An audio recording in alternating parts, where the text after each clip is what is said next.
Hey guys what's up, this is a Pradeep और आप देख रहे हैं मेरा चैनल एम8 एजुकेटर्स। तो आज मैं आपको कराने जा रहा हूँ कक्षा 6 का 9वां अध्याय सजीव एवं उनका परिवेश। तो शुरू करते हैं। पहेली और बूझो। छुट्टियों में अनेक रोमांचक स्थानों की सैर पर गए। ऐसी ही एक यात्रा पर वे ऋषिकेश में गंगा नदी देखने गए। उन्होंने हिमालय की हिमांच्छादित पर्वत, जो सफ़ेद जो पर्वत थे उनकी श्रृंखला, मतलब बहुत सारे जो पर्वत थे उनके कुछ पर्वतों का पर्वतारोहण भी किया, मतलब उस पर चढ़ाई भी की, जहाँ बहुत क्या थी, ठंड थी। तो इन पर्वतों पर उन्होंने ओक, चीड़ एवं देवदार जैसे अनेक क्या देखे, वृक्ष देखे, जो अनेक मैदानी क्षेत्र के वृक्षों से बहुत क्या है, अधिक भिन्न है। भिन्न मतलब अलग हैं। तो एक और अभियान में उन्होंने क्या देखा, राजस्थान की यात्रा की और एवं ऊंट पर उष्ण मरुस्थल, मतलब जो गर्म जो है, मरुस्थल मतलब जो रेत का वो होते हैं टीले, उसमें घूमे, यानी राजस्थान में घूमे जहाँ रेत ही रेत है। और यहाँ से उन्होंने नागफनी के अनेक प्रकार के पौधे एकत्रित किए, इकट्ठा किए। अंत में वे पुरी गए, पुरी मतलब उड़ीसा के अंदर पुरी गए और उन्होंने समुद्र तट की सैर की और उन्होंने वहाँ केजुराइना के वृक्ष की कतार देखी, बहुत सारे पेड़ थे वहाँ पे।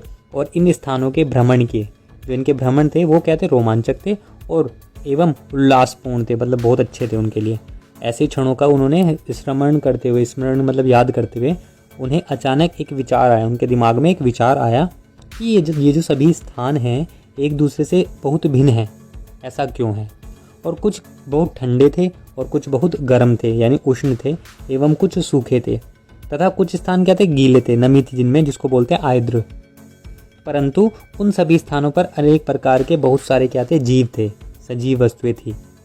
तो उन्होंने यह जानने की कोशिश की कि क्या पृथ्वी पर कोई ऐसा भी स्थान है जहाँ कोई भी जीव नहीं पाया जाता। तो बूझो ने अपने घर के आसपास के स्थानों पर ध्यान किया और घर के अंदर उसने अलमारी एवं दरवाजों को देखा। तो उसने सोचा कि इनमें कोई सजीव नहीं होगा, परंतु उसने एक छोटी सी मकड़ी एक छोटी सी मकड़ी नजर आई और घर से बाहर भी वह किसी ऐसे स्थान के बारे में नहीं सोच पाया जहाँ किसी न किसी प्रकार के जीव न पाया जाते हों। तो चित्र 9.1 में पहेली ने दूर दूर के स्थानों के विषय में पढ़ना एवं सोचना शुरू कर दिया या प्रारंभ कर दिया और उसने पता लगाया कि लोगों ने जो ज्वालामुखी के मुख है, यानी मुहाने में भी सूक्ष्म जीवों को खोज निकाला है, मतलब वहाँ पे भी जीव हैं। तो सजीवों के लिए खोज, चित्र 9.1। अब 9.1 में 9.1 में सजीव एवं उनका परिवेश, कि वो कहाँ रहते हैं। तो पहेली एवं बूझो के मस्तिष्क में एक और विचार आया कि जिन स्थानों की उन्होंने सैर की थी वहाँ किस प्रकार के जीव पाए जाते हैं। और मरुस्थल में ऊँट थे, पर्वत पर बकरी एवं याक थे, पुरी में समुद्र तट पर केकड़े एवं अनेक प्रकार की मछलियाँ थी, जिन्हें मछुआरे क्या कर रहे थे, पकड़ रहे थे। तो साथ ही जो चींटियों हैं जैसे अनेक प्रकार के जीव हैं, इन सभी स्थानों पर उपस्थित थे। तो इन क्षेत्रों में पाए जाने वाले जो विभिन्न प्रकार के पौधे अन्य क्षेत्रों के पौधों की प्रजातियों से भिन्न यानी अलग थे। तो इन विभिन्न क्षेत्रों का परिवेश कैसा था, क्या उनका परिवेश भी एक समान था। क्रियाकलाप 1 में तो आइए एक वन से प्रारंभ करते हैं और यहाँ पाए जाने वाले सभी पौधे, जंतुओं एवं वस्तुओं के बारे में सोचिए। तो एक जंगल में पाए जाने वाले जो जंतुएं हैं, पौधे हैं और जो वस्तुएं हैं उनको सारणी 9.1 के कॉलम 1 में लिखिए और दूसरे क्षेत्र में पाए जाने वाले वस्तुओं, जंतुओं एवं पौधों के जो नाम है वो भी क्या करना है, सारणी में लिखिए। और आप इस अध्याय में दिए गए उदाहरणों को इकट्ठा कर सारणी 9.1 को क्या करना है, भर सकते हैं।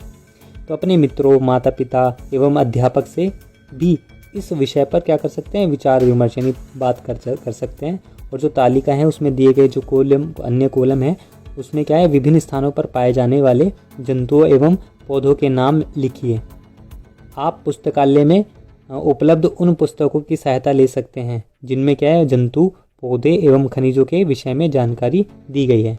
तो इस सारणी के प्रत्येक कॉलम में अधिकाधिक छोटी बड़ी वस्तुओं व जीवों को सम्मिलित करने का प्रयास कीजिए और जिस प्रकार की वस्तुएं हमें मिलती हैं वे शायद जीव जंतु या पौधे न हों। संभवतः ये जो पौधे हैं उनके जो भाग हैं, जैसे सूखी पत्तियां या जंतु के जो अवशेष हैं, जैसे हड्डियां हों, तो हमें विभिन्न प्रकार की मिट्टी एवं तथा रोड़े भी मिल सकते हैं। तो अध्याय 5 में हम इसकी चर्चा कर चुके हैं कि समुद्री जल में लवण घुले हुए हैं और इस प्रकार की कुछ अन्य वस्तुएं भी हो सकती हैं। जैसे जैसे हम अध्याय को पूरा करेंगे तो सारणी 9.1 में कुछ और उदाहरण सम्मिलित करते जाएंगे। तो जब हम अन्य रोचक स्थानों की यात्रा करेंगे तब सारणी के बारे में और चर्चा करेंगे। 9.2 आवास एवं अनुकूलन। तो क्रियाकलाप 1 में आपके द्वारा सूचीबद्ध किए गए जो पौधे हैं एवं जंतुओं से आपको क्या मिला। क्या आपको अनेक प्रकार के सजीव मिले? तो तालिका 9.1 के मरुस्थल वाले कॉलम और समुद्र में जो कॉलम है, कॉलम को क्या करना है आपने? कॉलम को ध्यान से देखिए। क्या आपको प्रतीत होता है कि इन दोनों कॉलमों में के बीच जो जीव हैं बहुत अलग अलग प्रकार के हैं? तो इन दोनों क्षेत्रों में किस प्रकार का परिवेश है, मतलब कैसी वो जगह है? तो समुद्र में जंतु तथा पौधे लवणीय जल यानी खारे पानी में रहते हैं तथा ऑक्सीजन के लिए जल में क्या है, विलेय ऑक्सीजन का उपयोग करते हैं। मरुस्थल में जो जल है बहुत कम मात्रा में उपलब्ध होता है और मरुस्थल दिन में बहुत गर्म एवं रात में ठंडा होता है। तो मरुस्थल जो होते हैं में पाए जाने वाले जो पौधे होते हैं, डिजर्ट बोलते हैं मरुस्थल को, तो जिसमें जो पौधे और जंतु होते हैं उन भूमि पर रहते हैं एवं सांस के लिए क्या करते हैं, आसपास की वायु का उपयोग करते हैं। तो चित्र 9.2 में ऊंट एवं उसका परिवेश दिखा रखा है। समुद्र तथा मरुस्थल भिन्न प्रकार के परिवेश हैं और हम इन दोनों क्षेत्रों में बिल्कुल भिन्न प्रकार के पौधे एवं जो जंतु हैं उनको देखते हैं। तो क्या ऐसा नहीं है? आइए दो भिन्न प्रकार के परिवेश मरुस्थल तथा समुद्र में से जंतुओं ऊँट तथा मछली का परीक्षण करते हैं और ऊँट की शारीरिक संरचना उसे मरुस्थलीय परिस्थितियों में रहने योग्य बनाती है। तो सारणी जो 9.1 है उसमें विभिन्न परिवेश में दिए जाने वाले जंतु और पौधे एवं उनकी वस्तुएं। तो वन और पर्वतीय क्षेत्र में, मरुस्थल में और समुद्र में अन्य स्थान पर, ये आपको खुद भरनी है जब ये चैप्टर कंप्लीट हो जाएगा। तो आगे शुरू करते हैं। ऊँट के पैर लंबे होते हैं जिससे उसका जो शरीर है रेत की गर्मी से दूर रहता है और चित्र 9.2 में दिखाया गया है उनमें मूत्र उत्सर्जन की मात्रा बहुत कम है, पेशाब बहुत कम करते हैं तथा मल शुष्क, जो उनका मल होता है वो क्या होता है, शुष्क होता है, सूखा होता है। उन्हें पसीना स्वेद भी नहीं आता क्योंकि शरीर से जल का ह्रास मतलब जो कमी है बहुत कम होती है, इसलिए जल के बिना भी वे अनेक दिनों तक रह सकते हैं। 9.2 में विभिन्न प्रकार की मछली दिखाई गई है। आइए विभिन्न प्रकार की मछलियों को देखें और इनमें से कुछ को चित्र 9.3 में दर्शाया गया है, परंतु इतने अधिक किस्म की मछलियां हैं उन मछलियों में क्या आपको इनकी आकृति में कुछ समानताएं दिखाई देती हैं? तो इन सभी का जो शारीरिक धारा रेखीय होती है और जिनकी चर्चा हम अध्याय 8 में कर चुके हैं, उनकी यह आकृति उन्हें जल के अंदर विचरण करने में सहायता करती है। और मछलियों का जो शरीर है चिकने शल्कों से ढका होता है और ये जो शल्क होते हैं मछलियों को सुरक्षा तो प्रदान करते हैं, साथ ही साथ उन्हें जल में सुगम गति करने में भी सहायक होते हैं, आराम से गति करते हैं। तो हमने अध्याय 8 में चर्चा की थी कि जो मछलियाँ हैं उनका जो पंख और पूंछ होता है वो चपटी होती हैं, तो जो उन्हें जल के अंदर दिशा परिवर्तन एवं संतुलन बनाए रखने में सहायता करते हैं। तो मछली के गिल्स जो क्लोम होते हैं उसमें क्या होता है, क्लोम होते हैं उसमें जो उसे जल में सांस लेने में सहायता करते हैं। हम देखते हैं कि जो मछलियां हैं उनकी जो संरचनाएं हैं उसे जल में रहने में सहायता करते हैं होती है तथा ऊँट की जो संरचना है उसे मरुस्थल में रहने में सहायता करती है। तो आगे हमने पृथ्वी पर पाए जाने वाले असंख्य प्रकार के जंतुओं में से केवल 2 उदाहरण लिए और हम देखते हैं कि जो सजीव हैं उनकी सजीवों की इन सभी जो किस्मों में ऐसी कुछ विशिष्ट संरचनाएं होती हैं जो उन्हें अपने परिवेश में रहने योग्य बनाती हैं, तो जिसमें वे प्राय पाए जाते हैं। तो जिन विशिष्ट संरचनाओं एवं स्वभाव की उपस्थिति किसी पौधे अथवा जंतु को उनके परिवेश में रहने योग्य बनाती है उसको बोलते हैं अनुकूलन। तो विभिन्न जंतु भिन्न परिवेश के प्रति अलग रूप से अनुकूलित हो सकते हैं, जो अलग अलग जंतु हैं। तो किसी सजीव का वह परिवेश, जो सजीव है उसका जो परिवेश है जिसमें वो रहता है उसको उसका आवास कहा जाता है, आवास कहलाता है। तो अपने भोजन, वायु, शरण स्थल एवं अन्य आवश्यकताओं के लिए जीव अपने आवास पर निर्भर रहता है और आवास का अर्थ है वास स्थान यानी ये घर। तो विभिन्न प्रकार के पौधे एवं जंतु एक ही आवास में संयुक्त रूप से रह सकते हैं। और स्थल जमीन पर पाए जाने वाले जो पौधे होते हैं, जंतुओं के आवास को स्थलीय आवास कहते हैं। वन, घास के मैदान, मरुस्थल, तटीय एवं पर्वतीय जो क्षेत्र हैं वो स्थलीय आवास के कुछ उदाहरण हैं। और जलाशय, दलदल, झील, नदियाँ एवं समुद्र जहाँ पौधे एवं जंतु जल में रहते हैं उन्हें जलीय आवास बोलते हैं।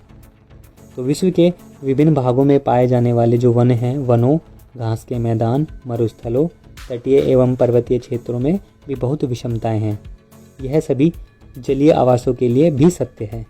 तो किसी आवास में पाए जाने वाले सभी जीव जैसे कि पौधे एवं जंतु उसके जैव घटक होते हैं। और चट्टान, मिट्टी, वायु एवं जल जैसी अनेक जो निर्जीव वस्तुएं होती हैं वो आवास के अजैव घटक कहलाते हैं। और सूर्य का प्रकाश एवं ऊष्मा भी परिवेश के अजैव घटक हैं। हम जानते हैं कि कुछ पौधे बीजों से उगते हैं और आइए बीजों के अंकुरण से नए पौधों के बनने की प्रक्रिया में कुछ अजैव कारकों की भूमिका अध्ययन करते हैं। तो इसमें क्या दिखाया गया है? इसमें दिखाया गया है अपने परिवेश में होने वाले परिवर्तनों के साथ सामंजस्य स्थापित करने के लिए कुछ जीव में थोड़े समय के लिए परिवर्तन हो सकते हैं। उदाहरण के लिए यदि हम मैदानी क्षेत्र में रहते हैं और अचानक ही हम ऊंचे पर्वतीय क्षेत्र में चले जाएं तो हमें कुछ दिनों तक सांस लेने एवं शारीरिक व्यायाम में असुविधा हो सकती है। तो पहाड़ों पर पर हमें तीव्र गति में सांस लेना पड़ता है। तो कुछ दिनों बाद हमारा शरीर जो पर्वतीय क्षेत्र है उसके वातावरण के प्रति अपने आप को ढाल लेता है तथा हमें सांस लेने में कोई परेशानी नहीं होती। अल्प अवधि में किसी एक जीव के शरीर में होने वाले ये छोटे छोटे परिवर्तन पर्यानुकूलन कहलाते हैं। और यह परिवर्तन हजारों वर्ष में हुए अनुकूलन से अलग है, भिन्न है। क्रियाकलाप 2 में अध्याय 1 में किए गए क्रियाकलाप 5 का स्मरण कीजिए जो हमने किया था। इस क्रियाकलाप में मूंग के बीज से अंकुरण निकले थे, अर्थात वे क्या हो गए? अंकुरित हो गए। तो यह बीज के एक नए पौधे का प्रारंभ है। तो मूंग के कुछ सूखे बीजों को एकत्र कीजिए, इकट्ठा कीजिए और कुछ बीजों के एक ढेर को अलग रख दें। जो बचे हुए हैं शेष को एक दिन के लिए पानी में भिगो दें, तो भिगोने के लिए रख दें। तो भीगे हुए जो बीज हैं उसको चारों हिस्सों में बांटें और उसमें से एक हिस्से को 3-4 दिन के लिए पूरी तरह पानी में डुबोकर रख दें। तो सूखे हुए बीजों को तथा पानी में पूरी तरह डूबे हुए बीजों को बिल्कुल नहीं हिलाएं। तो इस जो भीगे हुए बीज हैं उनमें से एक भाग को धूप वाले कमरे में तथा दूसरे भाग को पूरे अंधेरे क्षेत्र में रख दें। तो जैसे ही अलमारी जिसमें धूप नहीं जाती है, अंतिम भाग को बहुत ही ठंडे वातावरण में रखें, जैसे कि रेफ्रिजरेटर या फिर उनके चारों ओर बर्फ लगा दें। तो इन तीनों भागों को प्रतिदिन जल में नम रखें और अधिक जल को निकाल दें। तो कुछ दिन बाद आप क्या देखते हैं? तो क्या सभी 5 भाग समान रूप से अंकुरित होते हैं? तो क्या आप प्रकाश से दूर रखे भाग या अत्यधिक परिवेश में रखे भाग को अंकुरण की दर में कमी या कोई भी अंकुरण नहीं देखते हैं? तो क्या आपने पाया कि जो वायु, जल, प्रकाश और ऊष्मा जैसे जो अजैव घटक हैं जीवों के लिए बहुत ही अत्यंत आवश्यक हैं, ज़रूरी हैं। वास्तव में ये जो अजैव कारक हैं सभी जीवों के लिए बहुत महत्वपूर्ण हैं। हम देखते हैं कि जो सजीव हैं बहुत ठंडे और बहुत उष्ण परिवेश में भी पाए जाते हैं। तो क्या ऐसा नहीं है कि ये जो जीव हैं इस विषम परिवेश में जीवित रहने के लिए इस विशिष्ट व्यवस्था को अपनाते हैं? यहाँ अनुकूलन काम आता है। अनुकूलन अल्पकाल में नहीं होते हैं। हजारों वर्षों की अवधि में किसी क्षेत्र में अजैव घटकों में जो परिवर्तन आते हैं, वे जंतु जो इन परिवर्तनों के प्रति अपने आप को नहीं ढाल पाते वे मर जाते हैं और केवल वे ही जो जंतु हैं जो जीवित रहते हैं, जो अपने आप को बदलते परिवेश के अनुसार अनुकूलित कर लेते हैं। तो जो जंतु हैं विभिन्न अजैव कारकों के लिए भिन्न विधियों से अपने आप को अनुकूलित कर लेते हैं। इसका परिणाम भिन्न आवासों में जीवों की विविधता का होना है। आइए कुछ आवासों, उनके अजैव घटकों एवं उनमें रहने वाले विभिन्न जीवों में अनुकूलन का अध्ययन करते हैं। तो 9.3 में विभिन्न आवासों की यात्रा। तो कुछ स्थलीय जो जीव हैं, मरुस्थल के जो अजैव हैं वो घटक एवं ऊंट के अनुकूलन के विषय में हम पहले की ही चर्चा कर चुके हैं। तो मरुस्थल में पाए जाने वाले जो अन्य जीव जंतु एवं जो पौधे हैं उनमें क्या होता है, तो क्या उनमें भी इसी प्रकार के अनुकूलन पाए जाते हैं।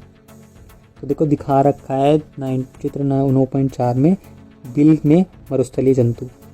तो मरुस्थल में रहने वाले जो चूहे, सांप के ऊँट की भांति लंबे नहीं पैर नहीं होते। तो दिन की तेज गर्मी में से बचने के लिए वे क्या करते हैं, भूमि के अंदर गहरे बिलों में रहते हैं, चित्र 9.4 में। और रात्रि के समय क्या है, जब वो तापमान में कमी आती है तो क्या है वे जंतु बाहर निकल जाते हैं। अब चित्र 9.5 में मरुस्थल में उगने वाले पौधे दिखाए हैं। तो मरुस्थल में उगने वाले जो कुछ सामान्य पौधे हैं उनको चित्र 9.5 में दर्शाया गया है। और यह पौधे मरुस्थल के प्रत्येक किस प्रकार अनुकूलित हैं। तो क्रियाकलाप 3, गमले में लगा एक कैक्टस एवं तथा पत्तियों वाला एक पौधा कक्षा में लाइए।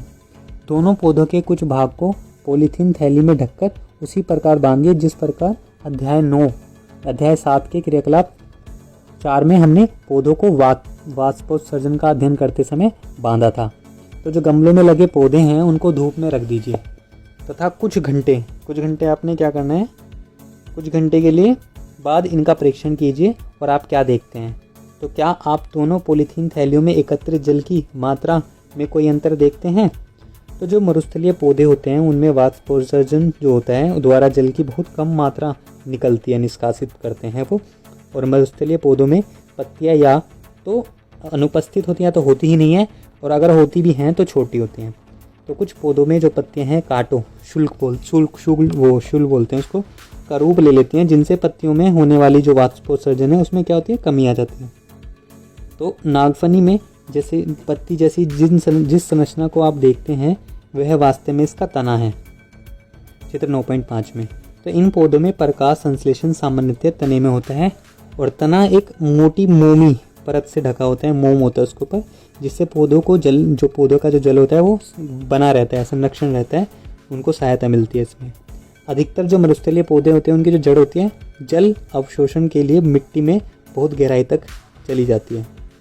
पर्वतीय क्षेत्र, ये आवास क्षेत्र सामान्य बहुत ठंडे होते हैं और इनमें तेज हवा चलती है। तो कुछ क्षेत्रों में शीतकाल में क्या होता है, बर्फ जम जाते हैं, हिमपात भी होते हैं। तो पर्वतीय क्षेत्रों में जो पौधे एवं जंतु हैं उनकी अनेक प्रजातियां पाई जाती हैं। क्या आपने चित्र 9.6 में दर्शाए गए वृक्ष को देखा है, देख लीजिए। पर्वतीय आवास के कुछ वृक्ष। यदि आप पर्वतीय क्षेत्र में रहते हैं तो अथवा वहां घूमने गए हैं तो आपने ऐसे अनेक वृक्ष देखे होंगे, परंतु क्या आपने ऐसे वृक्ष को अनेक क्षेत्रों में भी देखा है, नहीं। ये वृक्ष अपने आवास में विद्यमान परिस्थितियों के रहने के लिए किस प्रकार अनुकूलित हैं। ये जो वृक्ष हैं, ये देखो डायग्राम ए में, बी में और सी में दिखाए गए हैं। चित्र 9.7 में ए में पहाड़ी तेंदुआ है, बी में याक है तथा सी में पहाड़ी बकरी है और पर्वतीय आवास के लिए प्रतिकूल या के प्रति अनुकूल होते हैं। आगे है सामान्यतः जो शंकु आकार होते हैं, ये जो पेड़ होते हैं, वृक्ष जो होते हैं, तथा इनकी जो शाखाएं होती हैं वो तिरछी होती हैं और इनमें से कुछ वृक्षों की पत्तियां सुई के आकार की होती हैं। इससे जो वर्षा का जल है एवं जो हिम है सरलता से नीचे की ओर खिसक जाता है और पर्वतों पर इन वृक्षों से अधिक भिन्न आकृति एवं आकार वाले जो वृक्ष हैं भी मिल सकते हैं। पर्वत पर जीवित रहने के लिए इनमें कुछ अन्य प्रकार का अनुकूलन हो सकता है। पर्वतीय क्षेत्र में पाए जाने वाले जो जंतु हैं वे भी वहाँ की परिस्थिति के प्रति अनुकूलित होते हैं, चित्र 9.7 में दिखाया गया है। उनकी मोटी त्वचा या फिर फर ठंड से उनका बचाव करती है। उदाहरण, शरीर को गर्म रखने के लिए जो याक है उसके शरीर लंबे बालों से ढका होता है और पहाड़ी तेंदुए के शरीर पर जो फर होते हैं यह बर्फ़ पर चलते समय उसके पैरों को ठंड से बचाते हैं और पहाड़ी बकरी के मजबूत खुर उसे ढालदार चट्टानों पर दौड़ने के लिए अनुकूलित बनाते हैं। जैसे जैसे हम पर्वतीय क्षेत्रों में ऊपर चढ़ते जाते हैं तो परिवेश का स्वरूप बदलता जाता है और हमें विभिन्न ऊंचाइयों पर पाए जाने वाले जीवों के अनुकूलन में विविधता दिखाई देती है। घास स्थल, शेर वन में अथवा घास स्थल में ग्रास लैंड जो होता है उसमें रहता है तथा एक ऐसा शक्तिशाली जंतु है जो हिरण जैसे जंतु को शिकार कर उन्हें मार कर खा जाता है और यह मटमैले हल्के भूरे रंग का होता है। एक शेर एवं हिरण की चित्र 9.8 चित्र में दिखाया गया है और इन दोनों जंतुओं की आंखें उनके चेहरे पर किस प्रकार स्थित हैं? क्या वे चेहरे के सामने हैं अथवा पार्श्व में पैरेलल है? तो शेर के जो अगले पैर हैं उन नुकीले लंबे होते हैं, जिन्हें वह पादांगुलियों के अंदर खींचकर छिपा सकता है। क्या शेर की यह संरचनाएं उसके जीवन यापन में सहायता करती हैं?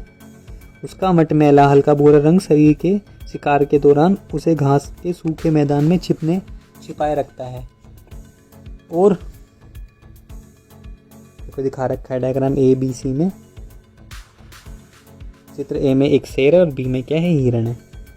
तो शिकार को पता भी नहीं चलता जो शेर है। चेहरे के सामने की आंखें उसे वन में दूर तक शिकार खोजने में सहायक होती हैं। और एक दूसरे जंतु हिरण है जो वन या घास स्थल में रहता है।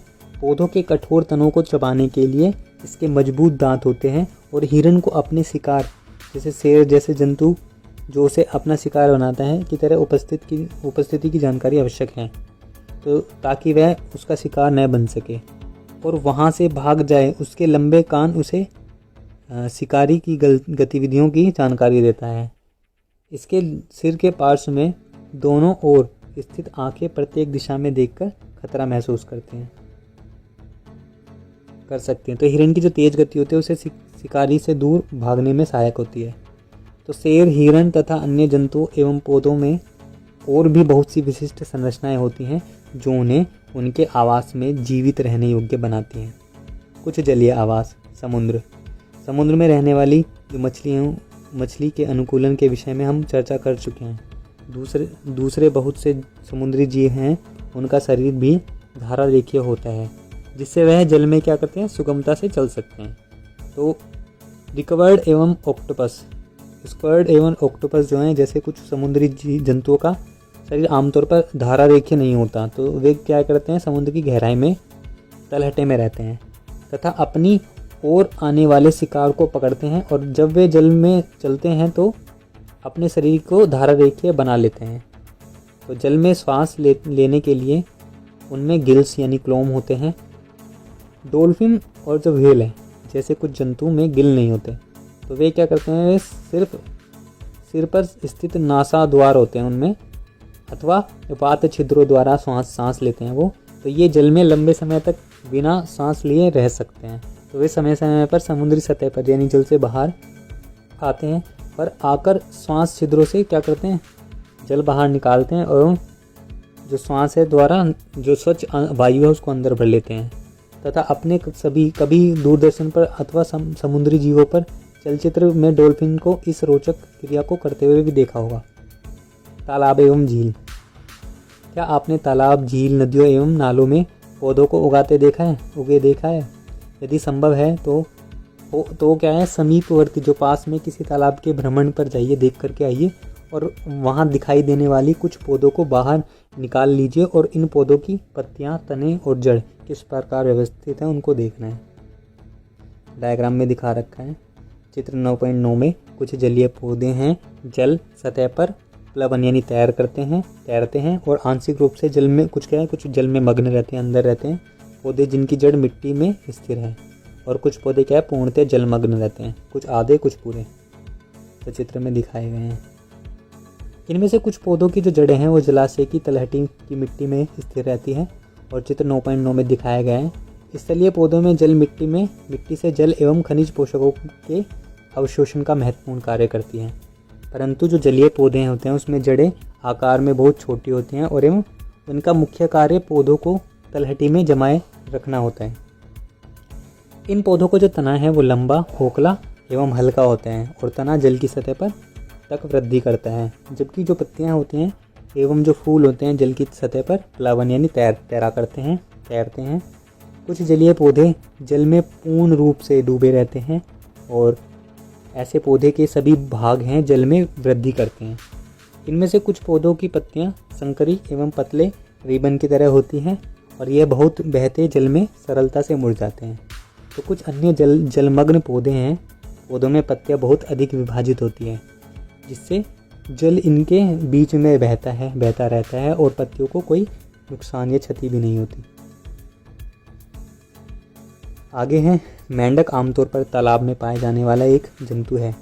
यह तालाब में जल एवं स्थल दोनों पर रह सकता है और इसके जो पश्चपाद होते हैं, पीछे के जो पैर होते हैं वो लंबे होते हैं एवं मजबूत होते हैं, जो उन्हें छलांग लगाने एवं शिकार पकड़ने में सहायता करते हैं।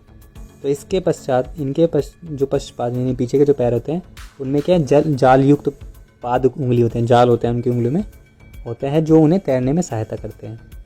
तो हमें केवल कुछ ही जंतुओं एवं पौधों की चर्चा की है, जबकि विभिन्न आवास में रहने वाले जीव की संख्या बहुत अधिक है। अध्याय 7 में सुझाए गए क्रियाकलाप के अंतर्गत जब आप पत्तियों की एल्बम तैयार कर चुके होंगे तब तक आप पौधों के अनेक प्रजातियों के बारे में जानकारी प्राप्त कर चुके होंगे।